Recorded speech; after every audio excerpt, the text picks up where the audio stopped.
Hello and welcome to Wrestling at Random. I'm Jeremy Deemer. And I am Adam Summers, and you are in Season 4 of Wrestling at Random. And every once in a while, we say, there's a show that's proof that the randomizer is in fact legitimate. Worked. It is 100% on the level. And this may be the best example of that yet, and maybe the word best is doing a lot of work, as the randomizer chose not one, but 2 episodes of a weekly territorial wrestling show for us to watch. They came in a double pack. It was one video file on the YouTube. And you might think, wow, why isn't Adam excited? Well, free wrestling. It's 2 episodes of 1980 WWF Championship Wrestling. WWF Championship Wrestling, May 7th, 1983, and then May 14th, 1983.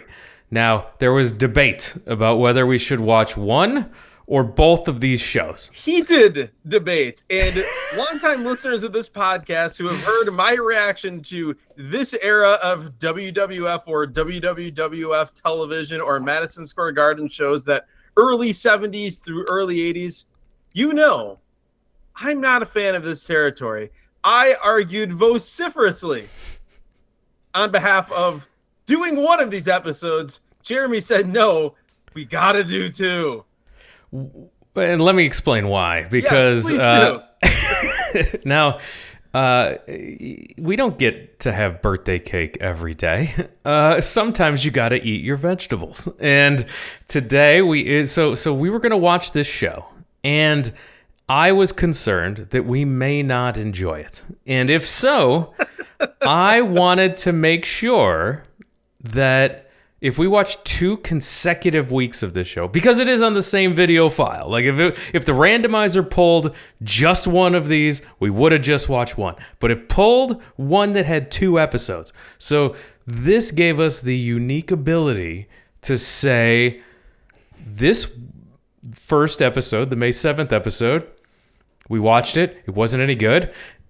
We could watch how they followed it up. How do you follow up an episode like that on May 14th and know if maybe that was an outlier and we would have had a bad assessment of the show? But with 2 back-to-back episodes, we can be very confident in what this show is, and we will have opinions on it. So I'm glad we watched 2, because now we know for sure what exactly this show is. Now, I think that the Championship Wrestling had to be the B show, and All-Star Wrestling was the A show. I don't know. I think you're giving them way too much credit here. I have a few thoughts, by the way, on what you just said. A, that ability to spin must be a huge reason why you've had so much success in life climbing the corporate ladder. This is very impressive. I could not have done that. The other thing is that you are saying this as though we are Cactus Jack in Cleveland in 1993 and don't remember watching that 1982 episode of All-Star Wrestling, or watching that 1974 12-hour Madison Square Garden show that was in fact an hour 45 minutes. So I admire your ability to go into this with an open mind / hate it. So let's dig into the first episode. Okay, so this is obviously the WWF. This is as a territory. This is they're the Northeast, Madison Square Garden, obviously their home, but they would also run Toronto, Philadelphia. They were the Northeast, Boston. So that's this territory. And they're about a year or so away from a national expansion. And I will have thoughts at the end of this show about that, but wow, what this territory is without the talent rating that it did, like without bringing in a Hulk Hogan and and all of the stars, the Roddy Pipers, Greg the Hammer Valentine. Well, let's not get crazy. But all of the stars that they brought in, without that, this is what the territory was. And you can't look at this roster and be like, we got to go national. No, like that's insanity. At this roster, you can't look at your own production. You can't look at the crowd in terms of the crowd reactions. There is nothing about these 2 episodes of television that would lead anyone to believe, if they weren't familiar with what actually ended up happening, no one would watch these episodes and think, yeah, this is going to be the worldwide industry leader in 5 years. Nobody would. So we watched the war to settle the score, brawl to settle it all, whatever it was for the MTV special in 1984. And that's 1 year after this. Night and day. Those are 2 different. This is from 1980. No, this is 1983. No, I'm pretty sure this is. Are you sure? I thought this was from 1980. I cut and pasted out of the title of the YouTube Wow, that's clip. even worse then. Yes, May 7th, 1983. I'm May 14th, giving this even less credit than I was going to. I was 1 grading on the year removed. I was grading on the 1980 curve. No. And here this is, wow, that is ridiculous. 83. And so yeah, this was it's just a completely different universe. It doesn't even seem like the same territory or promotion. No. There is nothing about this that resembles that, mega sports entertainment spectacular on MTV 1 year later. That is, I'm still, my mind is blown. Let's get into the show itself. The first episode, May 7th, 1983. SD Jones versus Ivan Koloff with classy Freddie Blassie as his manager. The first thing I note is this ring is hard. I could tell with the first missed elbow drop by Koloff how brutal this ring was going to be. Yes. We're about 18 years away from Vince doing a match in a ring like this and realizing, nope, can't have this anymore. They start fighting during the ring introductions.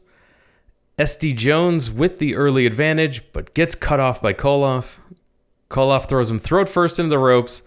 SD misses a charge into the corner. And Koloff wins with his move, which is a driving knee off the top rope into the back, sending the guy all the way to the mat and getting the pin. It's Hiroyoshi Tenzan's crash landing. It's also the move that Richard Morton used as a finisher during his brief stint in the York Foundation. I had forgotten that was an Ivan Koloff finisher here in the early 80s. It's interesting because we've seen SD Jones in a few different scenarios as a bigger or lesser star here, but he's pretty much just a guy here to lose to Ivan Koloff in a match that goes about 4.5 minutes, which is the match length for almost every match across these 2 episodes. It's 4 minutes or it's 2 minutes. Yes. That is the formula here for match run times. Which they mention at the end of each match. The ring announcer says who won and tells us how long the matches are. And it's always funny because every time the match feels at least twice as long as what they say. The other thing I noticed as just an oddity in this match, and then with each and every match that happened across these 2 episodes, I just realized this is a weird quirk of Vince McMahon doing play-by-play back then. And it's Vince McMahon and Pat Patterson are the commentary duo. But for the first minute or so of every match on these 2 shows, Vince McMahon says nothing. It's as if... That's so weird. Yes. It's as if there's no commentary and there's stuff happening. Guys are doing moves. They're taunting the crowd, whatever. And then Vince will jump in like a minute to a minute and a half in. I've never heard anyone else do this, but it was clearly like a feature of his commentary style back then. Yeah, it was a feature. It was weird. I did make a few notes of that. It's just like every time. So it's Pat Patterson and Vince McMahon, and every time, like the first minute almost, like it's a long time. It's not like he waits until the first lockup or the first actual move. There's like a long pause. Like It's like he's got a stopwatch and he's waiting for it to hit 60 seconds before he starts talking. And these matches, they need commentary. They are painful with just watching the action such as it is. Not a wise choice. No. So I like Ivan Koloff. Yes. I liked Ivan Koloff here. I liked Ivan Koloff even more when we saw him in Mid-Atlantic. I liked him even more when we saw him in Georgia Championship Wrestling and the early days of World Championship Wrestling. Can we call Ivan Koloff underrated? Because or underappreciated, I think is the term I'm looking for. Underappreciated. I think I definitely, as a kid, didn't realize how pretty good he was, especially because by the time I was starting to watch wrestling, in my first wrestling I saw was in 84 as a 3-year-old, but you get to 85, 86, 87, when I'm understanding it more. He either wasn't in the territories I was watching, or by the time he was in, when I was seeing NWA stuff in 86, 87, he was a little bit past his prime, and I didn't necessarily appreciate it, especially when you're seeing him next to Nikita Koloff.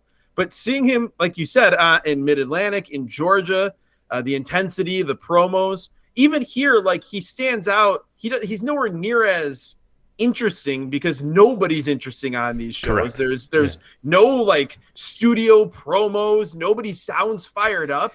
It's just, it feels like everybody just clocks in, run their time card, and then they're done, and they run their time card again, and they go home. Another feature of this show is that they just cut from match to match. There's no transitions whatsoever. No. So we saw Vince McMahon and Pat Patterson at the beginning of the show, and we never see them again. No, they might as well have done the play-by-play in a studio somewhere, not even there. You never see him again. We don't see him again until the next episode starts, and they start exactly the same. Each episode starts with just a blank backdrop, and it's Pat Patterson and Vince McMahon in their powder blue Hockey Night in Canada suits that don't have the Hockey Night in Canada logo on them. There's no real interviews. It's a really weird, it's an off-putting, almost makes you uncomfortable vibe for the show because it's territory wrestling. It's what becomes, as we said, the biggest promotion ever. And there's no emotion. There's no heat. There's nothing special about anything that's happening. Tito Santana versus Mac Rivera. It's crazy to think about Tito Santana's career. How long Tito Santana's career is. Here he is in 1983. He wrestled Shawn Michaels at a WrestleMania. He was around a year or two so after long. that. He's on When Worlds Collide, trying to figure out what the hell lucha is. It's crazy how long of a career that dude had. Tito Santana. Here, he put on a headlock that felt like it spanned the entire length of his career. It was very long.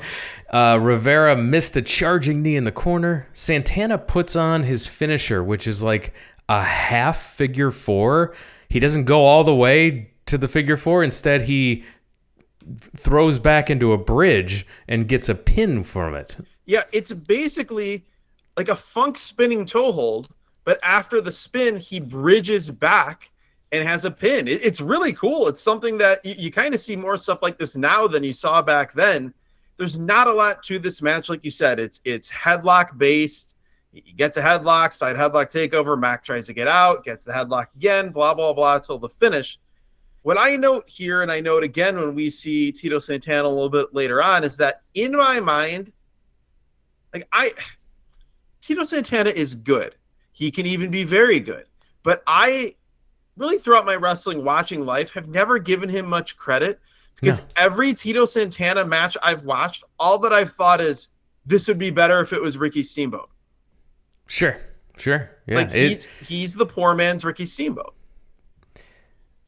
Which will get you a job for a long time. Yeah. I mean, if you're 70% of Ricky Steamboat, you're still a pretty damn good wrestler. Exactly. You're just not Ricky Steamboat. Pete Sanchez taking on George the Animal Steel with classy Freddie Blassie as his manager. George the Animal Steel attacks Sanchez during the introductions. Sanchez is able to throw Steel off. He goes chest first into the buckle, taking a comical bump into the buckle, and then he pulls out a weapon of some kind, hits Sanchez with the weapon, turns around, opens up the turnbuckle with his teeth. He's the animal. He starts eating the turnbuckle, and he's shoving the stuffing in the face of Sanchez. Puts on his finisher, which is a hammerlock, which he then lifts Sanchez into the air, gets the submission. This finisher, this elevated hammerlock, it's straight out of World of Sport. Like, yes, it is. It's exactly almost the Gym Break special by George the Animal Steel in 1983 WWF. It's bizarre. It's also interesting if you are a fan that's only familiar with the lovable monster George the Animal Steel that eats the turnbuckles and the fans cheer and he's like hugging kids and licking babies and all that sort of thing. Here, he is wild. He's out of control. I actually thought, like, I enjoyed him here more than I have on any of the other shows that we've watched, which is strange for it being on this 83 WWF show. But in this match in particular, like, you really got this sense of he's this out of control prehistoric human that Freddie Blassie can barely guide to the ring, much less, exert any sort of control over. This, for what it was really fun. Yeah, I mean, I think of all of the George the Animal Steel Macho Man Randy Savage matches I've seen, and I'm like, I have no time for George the Animal Steel. No. Horrible. But like this wild, crazy heel George Steele, this was good stuff. Like, and I could see how they could easily plug him in as a heavyweight champion contender. Like, you can easily drop him into a main event at a Madison Square Garden show when you don't have someone coming in. The other funny thing is that George the Animal Steel looked the same his entire career. Like, if you see him from like 20 years prior to this, or like 10 years prior to this here, and then 10 years later, there's no discernible difference. He was born, he aged to about 62 years old, and then he stayed there for 30 years. Yeah, definitely. And an amazing performance if you see him in Ed Wood, George Animal Steel. 2 minutes, 26 seconds. Quick victory. Then we get these two guys. Swede Hansen versus Bob Bradley. I'm immediately questioning, who is the jobber in this match? Oh, not Swede Hansen. Swede Hansen, a big star. God knows why. And I guess I would have to put myself back in that time period. It's one of those names I've heard of for decades that I've never actually seen in a full match before. So I had a strange curiosity to see this. This match was so bad. Hideous. And it was so weird. Like, I in the middle of my paragraph of notes for this match, it just says, this is horrendous. They did not work together at all. Swede is big. He's old. It appears as though he's wrestling with a hairpiece. He comes out with a Confederate flag in New York City. And the strangest thing about this whole deal is babyface. Well, babyface, loved by teenage boys. There's the whole crowd, like the front row. It's teenage boys that have like a sign that says, "Let's go Swede," with each of them holding up one of the letters. This is the least like 18 to 24 demographic wrestler you've ever seen in your life. And yet they love this guy. Like, this, I guess this is what people were like before phones existed. I didn't get it. I didn't get why people were behind this guy. This, like, he was a total zero for me in this match. It was all Bradley too until Swede hulked up, and then he wins with a knee drop to the back of the head. So that was it. It was bad. It was uncooperative. It did not seem like Swede wanted to work with young Bob Bradley at all. As much as he would have even been capable of that, who knows? But this was not the first impression I was looking for Swede Hansen. However, business picks up from there. Oh, thank God. As podcast favorite and a guy who we have been on our hands and knees begging for to see more of this man on Wrestling at Random. The wrestling gods granted our wishes here. We got it. We got it. Rocky Johnson in action against a guy named Israel Mattia, I believe it was. That is correct. Israel Mattia. My first note here, as I'm so excited, I'm immediately sucked right back in here as Rocky Johnson's on my TV. He is jacked. Oh. He's the best body on this show by a mile so far. He's completely huge and looks like a million bucks. Like whatever your idea of like a sculpted Greek god, that guy is jealous of what Rocky Johnson looks like here. He is a specimen. So, if you were curious if Dwayne Johnson had good genetics, the answer is yes. Thank you, Rocky Johnson. No Holy one cow. born in the history of the world would have had the opportunity for better genetics than the progeny of Rocky Johnson. It is insane. How is this man, particularly not your champion, in this version of this promotion? How does this man not have all the belts? How did they not make several copies of each belt and give him those as well? I would have given him a gold boat. This guy is so far and away the most visually impressive man on this show. It's not even funny. Last time we saw Rocky Johnson, we said, how do you see this guy and not say, I want to build my territory around this guy? And I'm like, well, maybe if we watch him in a couple more matches, we'll change our tune. Maybe there's something we'll understand. I am more confused than ever that this man was not the champion of everywhere that he was at. Like, how could you not give him all the belts? Like, he was such a star. The charisma, the agility, he was moving faster than anyone else in this territory. The speed, the agility, the sheer hand speed. I mean, he looked like which I guess he looked like a Golden Gloves level boxer out there.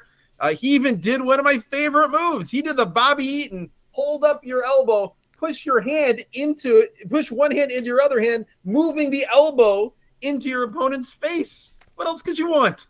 Loved it. This was so much fun. Rocky takes him down. He works the leg, transitions to a hammerlock. Mattia tries some beard rubbing offense. He's rubbing his beard against the man. Or it may have been like a chin strike. I feel like we saw, which I think even Pat Patterson said. I feel like Israel Mattia may have invented the early UFC chin strike.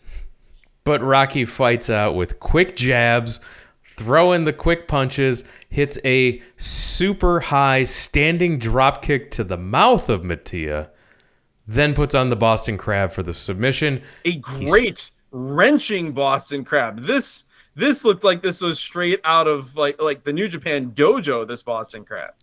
Yeah, he's so great, and my notes say I want to see a long match where he can just go, where you just let him go and we can see him in all his glory. That's what I want to see. What I really want to see is the match that they referenced where Don the Rock Muraco screwed Rocky Johnson out of the Intercontinental Championship, thus leading Rocky Johnson to feel like he needs to have a harder edge and not be Mr. Nice Guy anymore. I'd love to see 82-83 Don Muraco against this Rocky Johnson. We'll talk a little bit more about that when we get to the Magnificent Muraco's match, because I have a similar take on that. We then go to Rogers Corner. The Nature Boy, Buddy Rogers, a favorite of this podcast. The Nature Boy, Buddy Rogers. We're going to Rogers Corner. Vince McMahon warns us.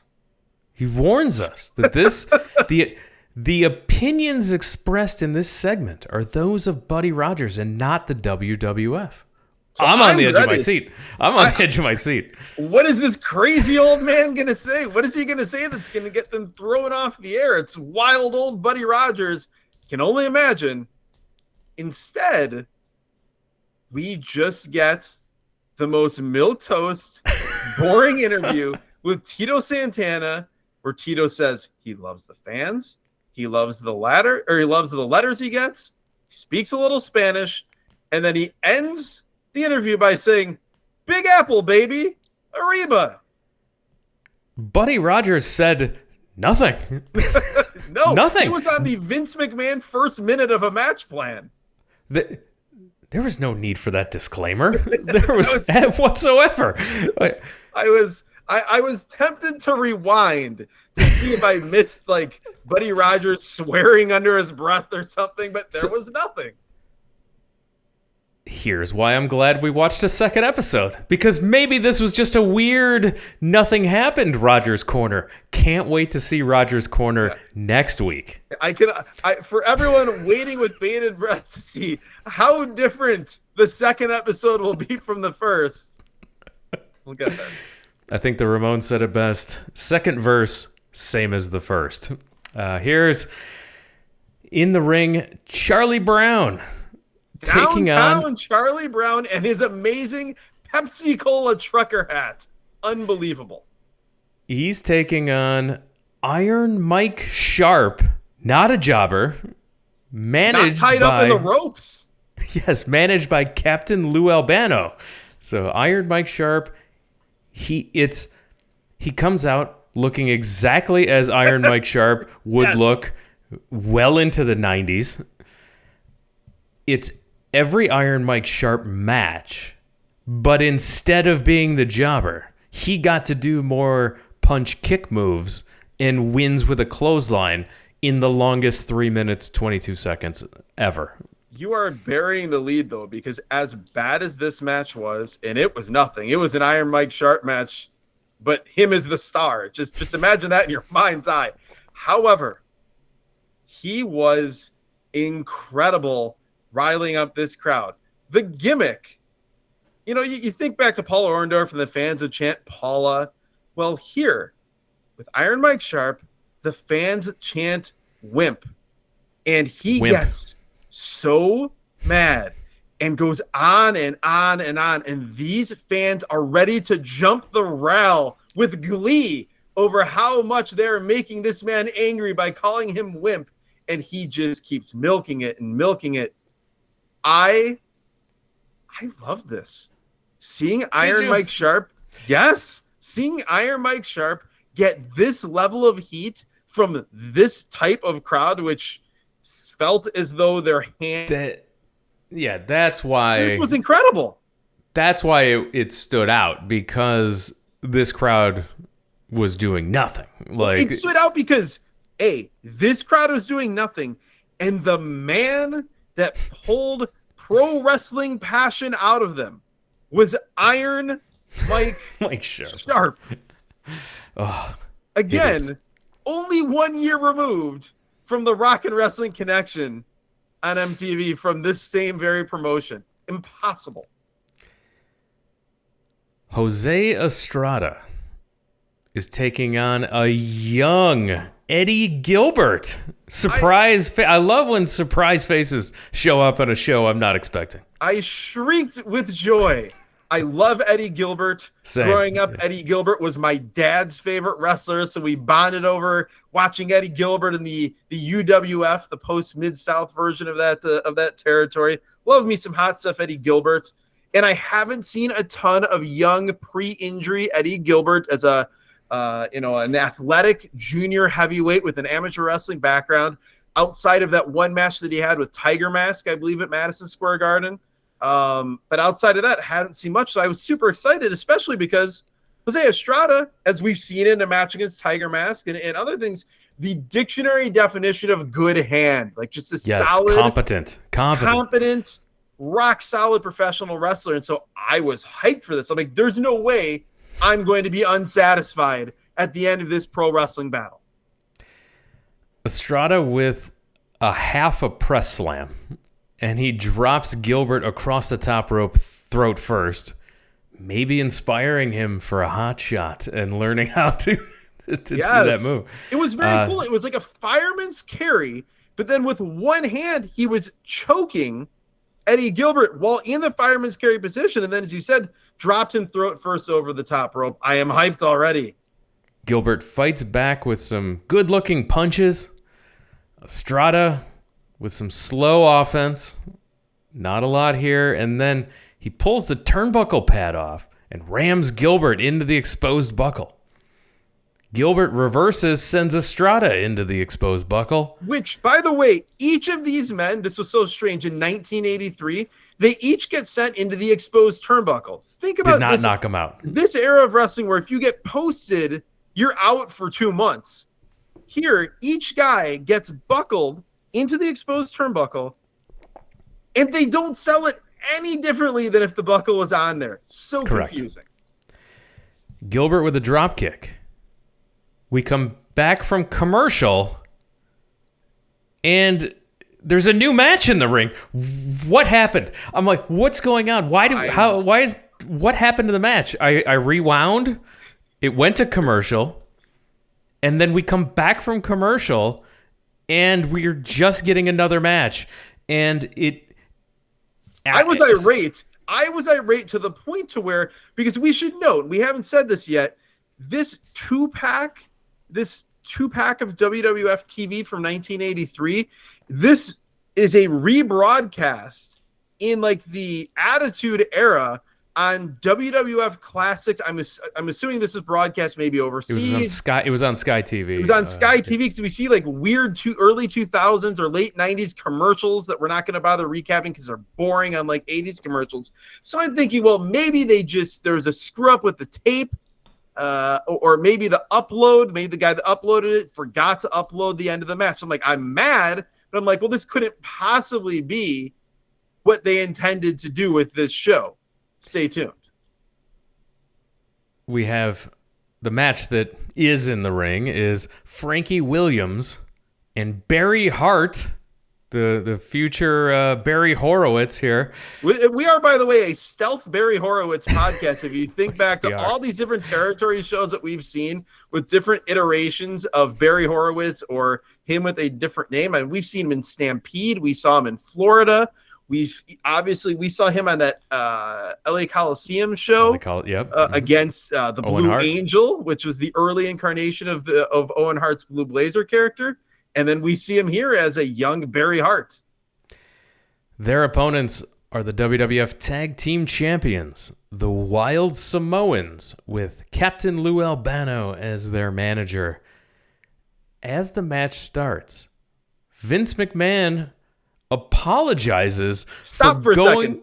Stop. That is a phrase that maybe can only truthfully be said once over the course of 70 some odd years. Correct. Just listen to this and just strap yourself down, put your seatbelt on.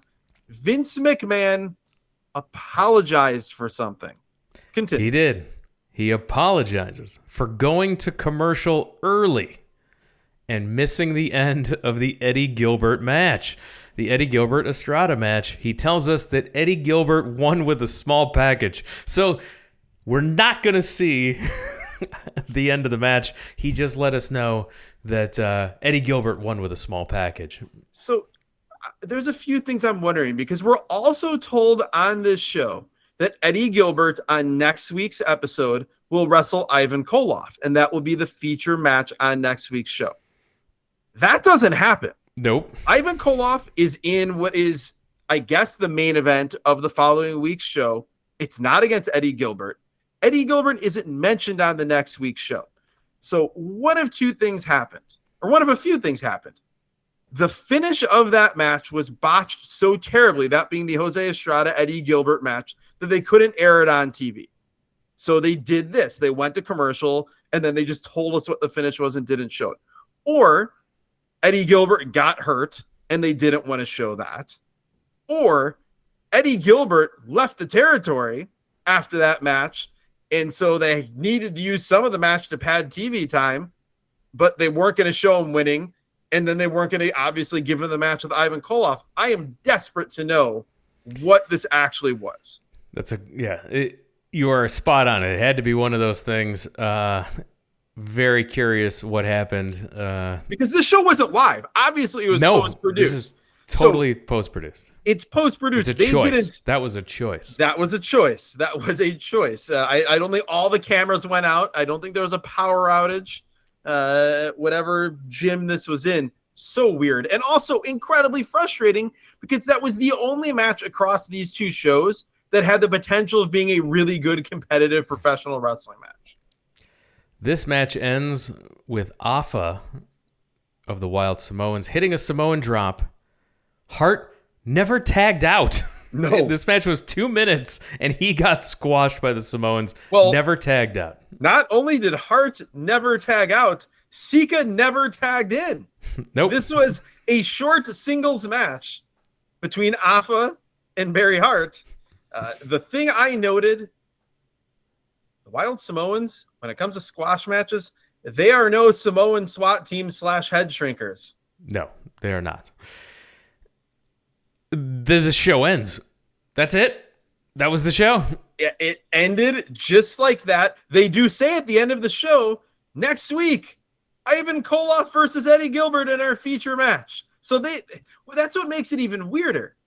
They said that after they made the choice to not show the end of that match. And then Ivan Koloff and Eddie Gilbert does not take place on next week's show. And there's no mention of Eddie Gilbert at all or why he's not in that match. So what is going on here? Is this a WCW level production situation here from 1983 WWF? Baffling.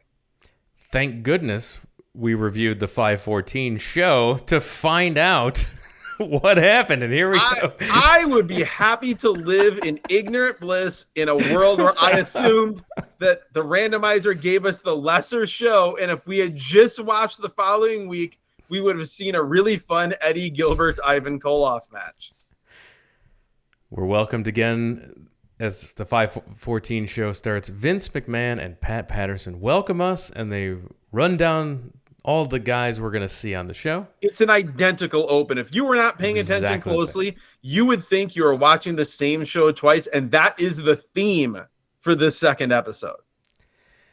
In the ring, the show opens with, yes, please, more Rocky Johnson and his opponent, Mac Rivera. And this is where they talk about Rocky Johnson feuding with the Intercontinental Champion, the Magnificent Muraco. And again, how is he not at least the Intercontinental Champion? Yeah. This is completely blowing my mind. That he looks great here. He looks every bit as good as he did in the match the week before. It's also noteworthy that like Mac Rivera, and there's a few guys on these shows, obviously, SD Jones, Barry Hart.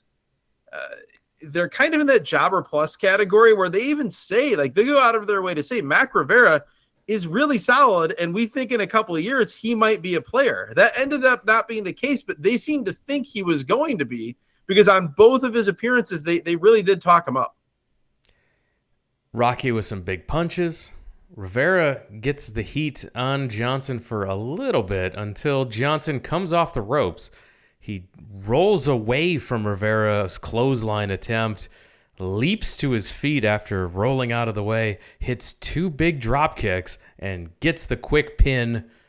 I want that Muraco Johnson match. Yes, absolutely. It is a little bit strange how they're talking about how no more Mr. Nice Guy Rocky Johnson, he's harder edge. It's almost as if these matches were taped before they made the decision to go that direction with Rocky Johnson, because he's your consummate rule-obeying babyface in both of these matches. Paul Fisher is in the ring. Oh, my God. This is an 80s skinny jobber. No body, no knee pads, crappy mustache. Loved this. This is beyond everything that you said. This is by far the most pathetic, untrained, and I mean that literally, untrained jobber you have ever seen in your life. And this old man ring announcer makes it a point to tell us it's Paul Fisher's first appearance in this arena. It seemed like his first appearance in this profession. Oh, it had to have been. His opponent is Sergeant Slaughter with your favorite manager, Ernie Roth, the Grand Wizard. They tell us that Sergeant Slaughter disgraced himself and everything he represents last week by attacking Bob Backlund. Then the crowd starts chanting Gomer. So they've got their chance for all the heels. It's Wimp for Iron Mike Sharp, and it's Gomer here for Sergeant Slaughter. Yeah, just when I thought I couldn't be more or less interested in Sergeant Slaughter, you put the Grand Wizard Ernie Roth. Again, we've mentioned it before on these shows. I don't get it. I don't get why he's considered a good manager at any point. Like, I get classy Freddie Blassie. I get Captain Lou Albano. Even you get the future Big Daddy Dink. But Grand Wizard, I don't get, never got, and this did nothing to help me along in that analysis. He's the Swede Hansen of managers is what you're trying to say. Horrible. So Slaughter sends Fisher into the ropes, and this man looks like he has no clue how to run the ropes, how to hit the ropes. Before that, they lock up, and it's as if Sergeant Slaughter is doing a collar and elbow tie-up with a bag of gummy worms. This was horrifying, and then he comes off the ropes, and Slaughter just murders him with a clothesline, goes right to the Cobra Clutch for the win. 2 minutes and 30 seconds. Ragdolls this bag of milk with the Cobra Clutch. He hits him with one clothesline, like a normal clothesline. And this Paul Fisher character has no idea how to sell this or take a bump. And that's when Sergeant Slaughter picks him up and murders him with a Stan Hansen level lariat, ragdolls him with that Cobra Clutch. Vince McMahon is making fun of this guy, saying we'll never see him again. I've watched way too much wrestling in my life, like an obscene amount of wrestling. This is the most pathetic professional wrestler I have ever seen in my life. It is criminal that they put this man in the ring. It is incredible that he did not die. And when you think seriously about what happened about 10, 12 years later with the Rockers and Chuck Austin, the fact that the WWF had the propensity to literally put untrained people in the ring for these squash matches for years and years and years, I am shocked that it took that long to catch up with them, in the form of a terribly unfortunate tragedy, because this guy had no idea what he was doing. He was completely out of place in the ring. It was really, really dangerous.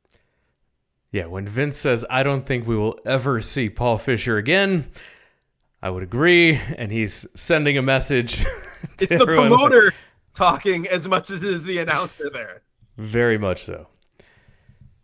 Terry Manton and Tony Colon versus the Invaders. They're from Puerto Rico, and it is, yes, Jose Gonzalez, that Invader number 1, Roberto Soto, Invader number 2. I felt uncomfy watching this, knowing the story of what would come a few years later.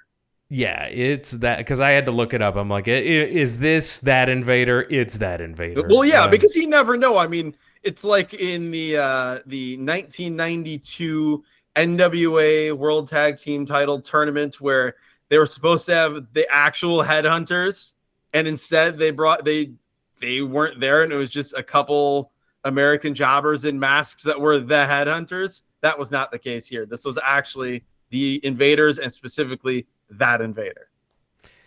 Yeah, if you're unfamiliar, Jose Gonzalez, Invader number 1, is the man who murdered Bruiser Brody in Puerto Rico.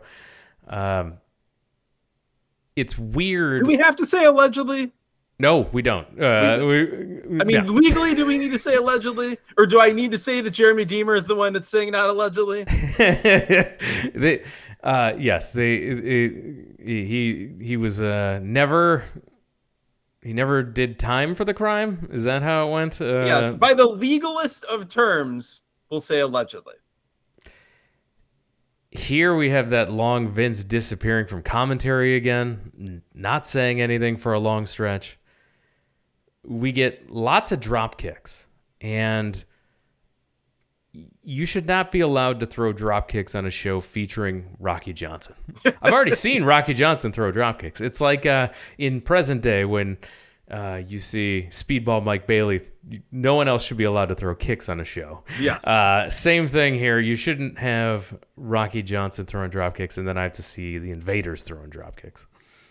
Lots of backdrops. This match has the Invaders doing some mat wrestling, and there's been zero mat wrestling, so anything resembling grappling stands out in a positive way. Anything resembling grappling, anything resembling fast movement outside of a Rocky Johnson match stands out. Like, I don't think these Invaders would have stood out on a Georgia show, or a Florida show, or a world class show. But here on this, they, like, to me, it's like, oh my God, they look great compared to everyone else we've seen for the most part. What did not look great was Cologne coming off the ropes, and one of the Invaders tries to hit a tilt-a-whirl backbreaker, and he hits the slowest version of this move in history. No one's ever hit a slower tilt-a-whirl backbreaker. I think the only slower tilt-a-whirl backbreaker than that is in No Mercy when you're doing a 4-player mode and it slows down a lot. Maybe that, but in an actual wrestling match, no. This when you think about it, it has to increase the difficulty significantly when a guy has zero momentum for the flip over. Well, jeez. It's basically a shoot tilt-a-whirl backbreaker, which is a lot more difficult than a working tilt-a-whirl backbreaker. One Invader hip tosses his partner onto Cologne and gets the pin. 4 minutes, 52 seconds. So if it's not 2 minutes, it's 4 minutes. This match is, I wonder if that's where Goto and Yoshihashi got that double team move from. After commercial, Jeff Craney versus, again, I don't get it, Swede Hansen again. Well, Jeff Craney. Is this a rerun? This has to be a rerun of last week's episode. I feel like I just saw this. Jeff Craney, we've seen on a previous episode. I remember being amused by Jeff Craney. The funniest thing here is, like, facially, he's every Midwest factory worker that's in their mid-20s, but he has the Ren Narita Katsuyori Shibata haircut, and it just broke me. He has luscious hair. It's cut in that Shibata Narita style. It is such an odd fit on this man's head, which is on this man's body. Why in the hell does Swede Hansen and Jeff Craney have such similar gear on? They both have the King Kong Bundy singlet with that weird, like, extra horizontal strap on the back. It's very similar. The crowd really likes Swede Hansen, and I don't know why still. Basically, is he the big daddy of the Northeast? Is that what this is? Because otherwise I don't. No, because Big Daddy was on top. Big Daddy was a legend and on top. Well, this guy's Swede, in. though, was Swede like the he's Big in the Daddy middle of the Northeast on his absolute last legs? Because otherwise I don't get this. I'm sure there are. There's at least one Swede Hansen historian that listens, because we get great feedback from listeners whenever there's someone that, like, we don't get, or we missed something seemingly obvious about their career. Someone, I am begging you, tell us. Explain this. Give us the lore of Swede Hansen. Direct us to a podcast series explaining Swede Hansen. Show me a match that summarizes what the weekly TV for this territory is, and I'll show you this one. Yes. Punch kick with a big dude, one move and a pin. That's this. And Swede wins with a backbreaker. It's also punch, kick, stall, one big move to win. And the one big move that wins is not a move that would win in any other territory, even in 1983. This is a very weak, slow side backbreaker that gets the win here. Non-title match. The WWF Intercontinental Champion, the Magnificent Muraco, with his manager, Captain Lou Albano, taking on Marshall Bovey. Okay, so Marshall Bovey, I had a few thoughts. First is, without a doubt, the best jobber name of all time, Marshall Bovee. Totally broke me, and it's breaking me again. Second, I was legitimately angry that Dusty Rhodes wasn't doing commentary for this to hear him talk about Marshall Bovee. Third, I'm not convinced that Marshall Bovee isn't more pathetic than Paul Fisher, who we just saw moments earlier. What a man. He is another complete bag of milk. Muraco starts this match with a running power slam, and then he just drives the dude to the mat face first. Well, he goes for a side Russian leg sweep, and Bovee, again, a completely untrained man, just crumbles to the mat because he does not know what to do, thereby inadvertently inventing stroke finisher here is the only way you can describe this. Horrendous. Also, that running power slam by Don Muraco on this ring, oh, that did not look pleasant to take. No, not at all. Especially when you're Marshall Bovee. A standing dropkick from Muraco. I was not prepared for this. I was Jim Neidhart level surprised by this dropkick. I have in my notes as well. Don Muraco just Jim Neidharted us. Muraco goes to the top rope. He tries to hit a superfly splash, but lands knees first. I'm like, oh, that had to be brutal. And he gets the pin with that splash. Yeah, he overestimated how far he'd be able to fly across the ring. He tried to go 3/4 of the way across the ring. His knees made it about 3/5 of the way across the ring, and it didn't quite work out. But still, 59 seconds here of Don Muraco being Don Muraco, beating up Marshall Bovee and taunting the fans. I could have done it with another minute or two of this, at least compared to some of the other stuff we saw. Besides the finish, the Magnificent Muraco was a guy in high definition while everyone else is standard definition. Well, him and Rocky Johnson. Yes. My only thought positive from this show is I would we'll get to it at the end. I don't want to spoil my thoughts unless people are in suspense, keeping people in suspense on what I think of this territory. Yeah, I was like, they've built up Don Muraco and Rocky Johnson for the Intercontinental title. I'm here for it, and I want more Magnificent Muraco. It's crazy to see his body here in 1983 and how insanely gassed up he got in the late 80s. Like, just 5 years later, he was one of those super gassed up, steroided up giant dudes. And here he looks like a tough guy, not super ripped. He basically has the all ego Ethan Page build if you're a modern wrestling fan, and then he would bulk up considerably and just be thick and muscular, almost not quite as defined, but almost like a Scott Norton type of build.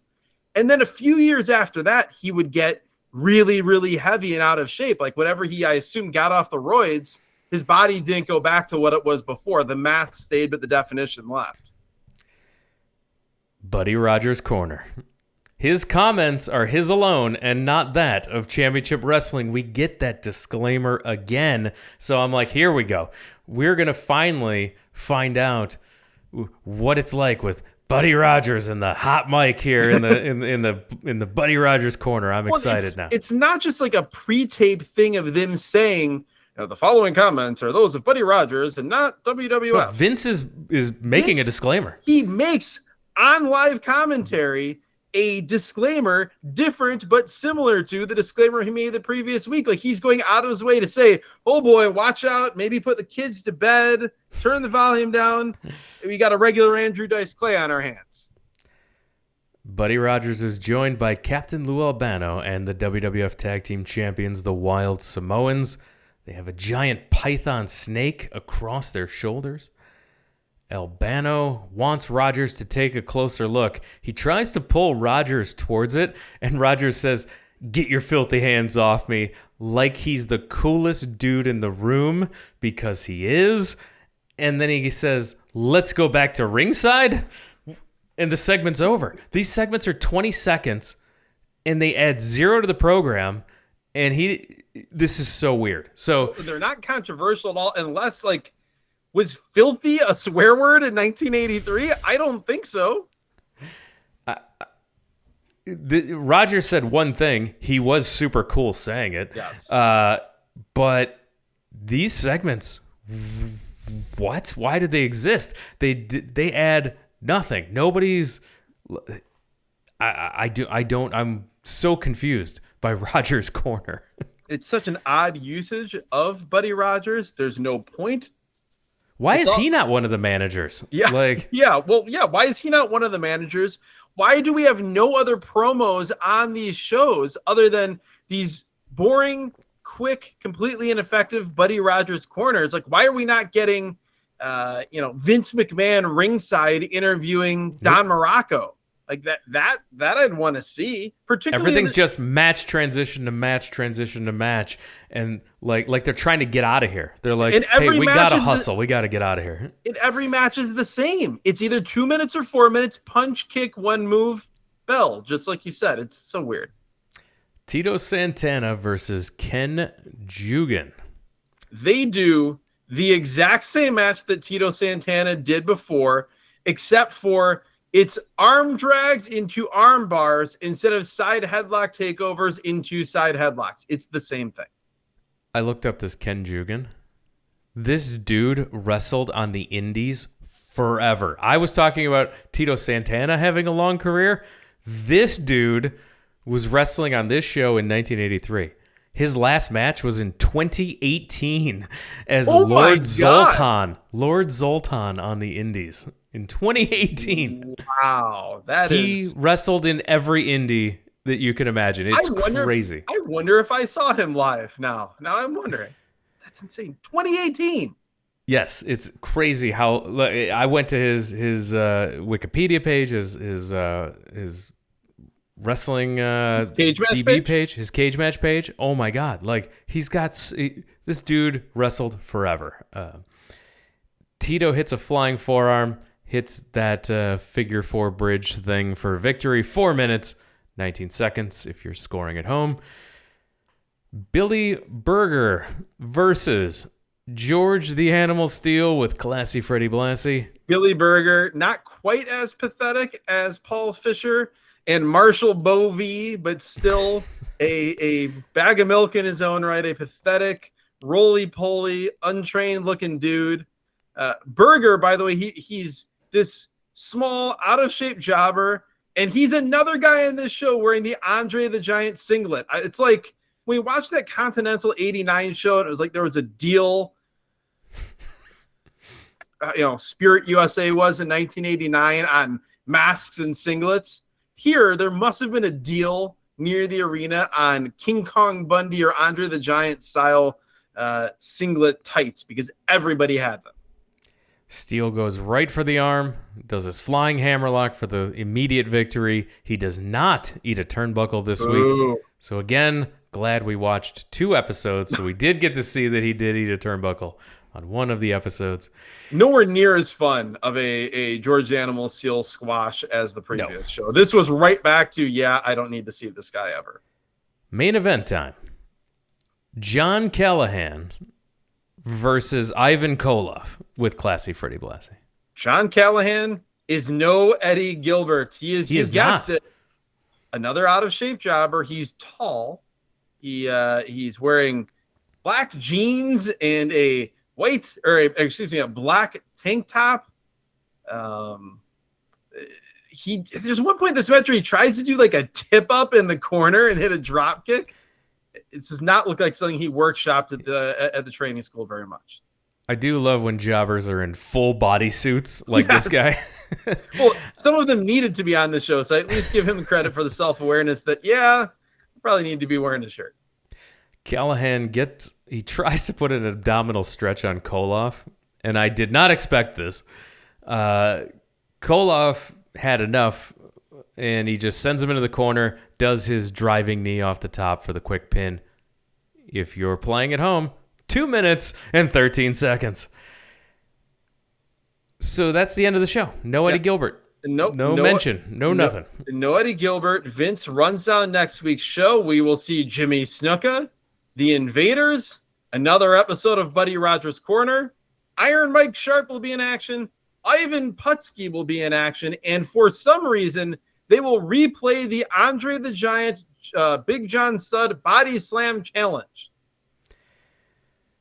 So we knew what was so we know who the tag team champions are. We know who the intercontinental champions are.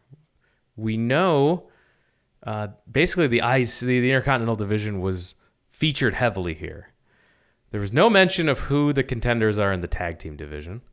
There's no mention in 2 weeks about who the heavyweight champion is. No, there is. It's Bob. They mentioned it's Bob Backlund, and that he was. There was the cowardly attack by Sergeant Slaughter. So you have the only mention is that Slaughter is going to be having a program with him, and you can kind of infer that you could plug in Ivan Koloff or a George Steele into that main event picture. There's no hard sell for it though at all. There's no sign of the world champion. There's no. I mean, maybe that's because he got beat up. He got laid out by Slaughter, I guess, on the previous week's TV. There's the weirdest thing about this. Think about all the weekly TV shows we've watched, whether it be Mid-South, World Class, Georgia, Mid-Atlantic, Florida, all these territories. Every single show we watch, even down to some of the really like low rent end of territory era style shows that we watch, every single one of them has one, if not several angles. Most of them very good, most of them very effective. Even obviously Memphis fits into that category. There's none of that here. There's no angles, nothing's built. It's the same guys having the same style squash matches in a slightly different order on week 2 as opposed to week 1.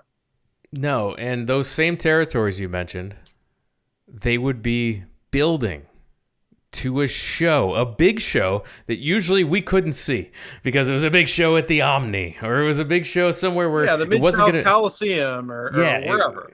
And so we would get mad that we can't see it because they were so effective in building that. Here, you didn't feel like this was building to a big show. We watched 2 weeks of television. And what big show was this building to at the Garden? What was the big angles and main events or matches to look forward to? Nothing was built to, discussed, or anything. And that's, I think, the biggest difference between all those other territories. Is like, I didn't feel like these shows were building to anything. Like, no. What here would make you want to go see? They didn't even recap angles that would lead to anything. Like, there was a mention casually during a Slaughter squash match that if you weren't paying attention, would have just missed you because they weren't hammering home the big things that were important. So strange. They weren't hammering home anything like this. You know what this felt like to me? This felt like a modern episode of WWE Main Event, or during like the TNA days, Impact. What was their B show where they'd have a couple matches? But I didn't watch the A show, so I don't. But it was just nothing. Like it's a nothing show. That's why I think maybe this was content that existed, but there was nothing to it. But Jeremy, you have to remember, we watched an episode of All-Star Wrestling from 1982. We did. It was exactly like this. Outside of one Grand Wizard promo, it was exactly like this. They didn't build to anything coming. They didn't tell you to, get tickets, come into the big arena and say, oh, we've got a big show come to MSG, or get out next week to the Spectrum. Yeah. Nothing like that. It's baffling that this territory had any success whatsoever. It's horrible programming. Yeah, but if you're watching this and you're Vince McMahon, you're like, oh my God, I need top stars. I need to go raid everybody else's because I don't have any on this show. Holy cow! I mean, I would build the promotion around Rocky Johnson because he was phenomenal. But if you are going to do a national expansion, holy cow, you need to go get everybody because you have nothing. The cupboard is bare. Your minor league farm system has no players. It's funny because in some ways, the worst thing that could have happened to all of the other territories was that their talent roster, meaning WWF's talent roster, was so bad. Because if they had even 3-4 other guys that were some level of star, to add into the mix of Rocky Johnson and Don Muraco, maybe Vince doesn't feel the need to go and raid all these other companies to get all these top guys. And when he tries to go national, he doesn't have the level of talent because he had a middling level of talent, but it was enough to get by. He's enough to think, oh, maybe I could go national at this. Maybe it doesn't succeed. Maybe World Class, who we've reviewed from this same year in 1983, which was a light years more interesting, better, and visually impressive product. Maybe they're the ones that succeed going nationally. It's funny because it's counterintuitive, but WWF having a better roster in 1983 may have been better for everyone else in the long run, but that's not how it played out. Yeah, it's one of those. What a difference a year makes. just between the two shows we watched here a year apart, this one and the MTV Rock and Wrestling stuff. It's like two different universes. Unbelievable. I still cannot believe that this is from 1983 and not 1980. I had it in my head that, like, okay, this is terrible. I just went back and double checked because you had me doubting it. And I just went back and double checked. It is 1983. That is mind blowing. I did not need to see one episode of this. I sure as hell did not to see 2 episodes of this, Jeremy. But we have to live by what the randomizer gives us. So you made the right call. As much as I hate it, you made the right call. But man, we like to say best stuff and worst stuff. By far, the best thing on here was Rocky Johnson. Seeing him twice. No, I wasn't even going to ask you. I was just going to say, besides Rocky Johnson, let's move to the worst thing on the show because there's so much to choose. The best worst thing on the show by far was both Paul Fisher and Marshall Bovey, but particularly Fisher, fulfilling our dreams and wishes of pathetic jobbers in wrestling matches. But again, particularly with Paul Fisher, it went so far to that end of the spectrum that it was dangerous and uncomfortable to watch, yet greatly amusing because we knew he was fine in the end. But yeah, that's oof. I mean, a worst thing to me, I mean, there's so much to choose from, and you might think, well, it's any one of these random matches. I mean, on its face, the worst decision is not showing the finish of Eddie Gilbert and Jose Estrada, and then not having Eddie Gilbert, Ivan Koloff the following week. But to me, the worst thing on the show, because it's so shockingly ineffective and baffling with that disclaimer, is both of the Buddy Rogers corners. I don't get it. I do not understand what they were trying to accomplish. It's so bad because it's infuriating because even like I have like one sentence from Buddy Rogers and I'm captivated and I want to see more. So like I know it can be good. I know it's not him that sucks. It's just the format and whatever this is. Like it's so unnecessary and it's so weird. The worst thing for me on the show is kind of in that same vein that there's no transitions. It's match to match to match to match with no interviews, no promos, there's no nothing. It's just like a transition on the video to another match in the ring. They never go back to the desk. They never go back to the to the announcers for Vince and Pat to intro something, to tell us something. It's so clinical in its match-to-match presentation. It's very low energy, and it's not just the wrestlers. It's low effort on a production level. Think of the kinetic energy of some of those territory shows that we watched with Gordon Soley at the desk, or Bill Watts and Boyd Pierce at the desk, or the way that the World Class shows around this time were formatted. Like this, it just feels like content for the sake of content with no thought or like with no effort. And it's funny because you watch this and it feels it's a completely different production, but it feels the way I felt watching everything but the main event of that TLC pay-per-view that we reviewed earlier in the season, where it feels like what wrestling looks like when there's no competition and you don't feel like you have to try. But here, in theory, there is competition. Granted, it's different territories, but it's just there's no reason to watch this. It's the only wrestling promotion we've watched. It's the only territory we've watched, and we've seen enough of it by this point where I can confidently say, if I was a kid, the same age that I was 3, 4, 5 years old when I actually became a wrestling fan, if I was a kid and saw these shows, I would not have become a wrestling fan. It would not have interested me at all, and I would have moved on to something else, probably better to spend my time on for the rest of my life than pro wrestling. This would not have hooked me whatsoever. No, and it makes me want to talk to like guys like Mick Foley and Tommy Dreamer and these guys that grew up on this stuff and they became passionate wrestling fans.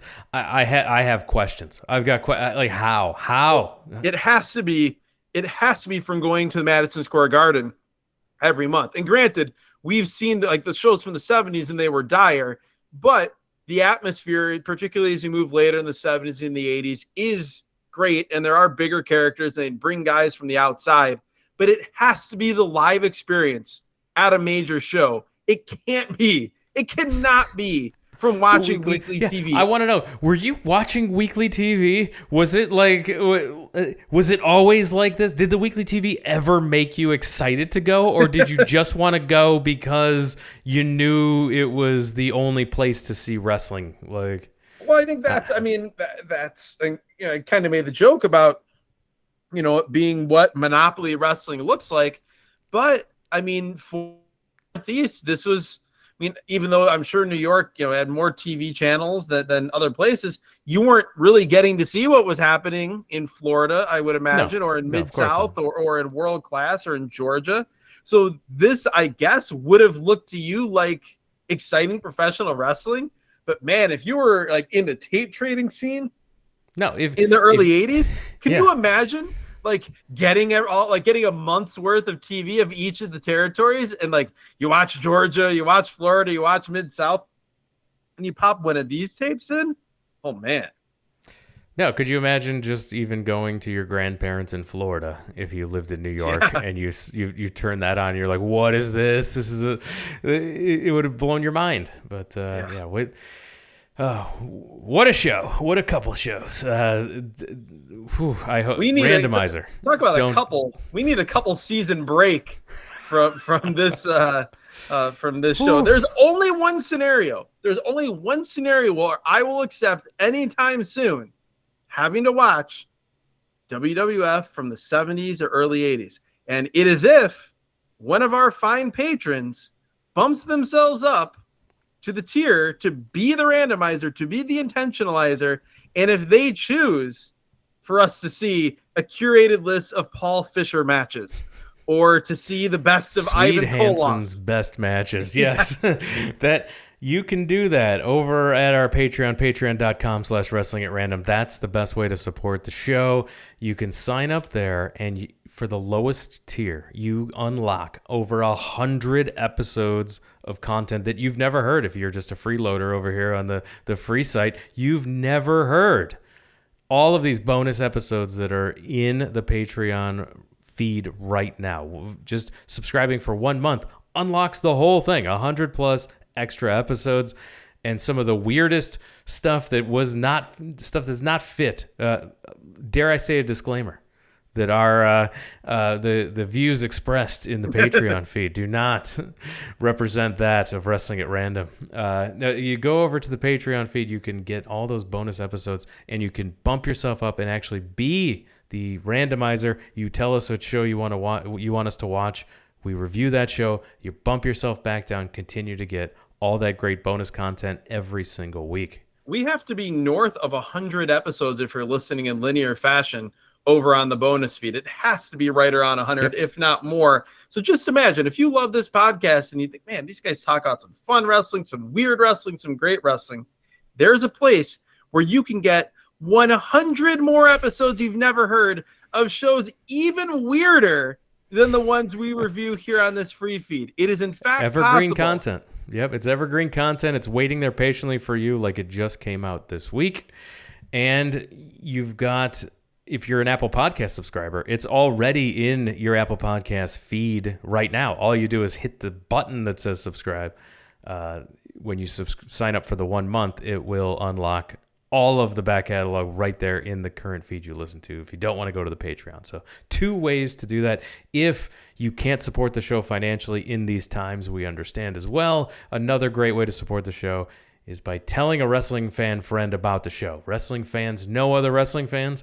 Tell them about the show.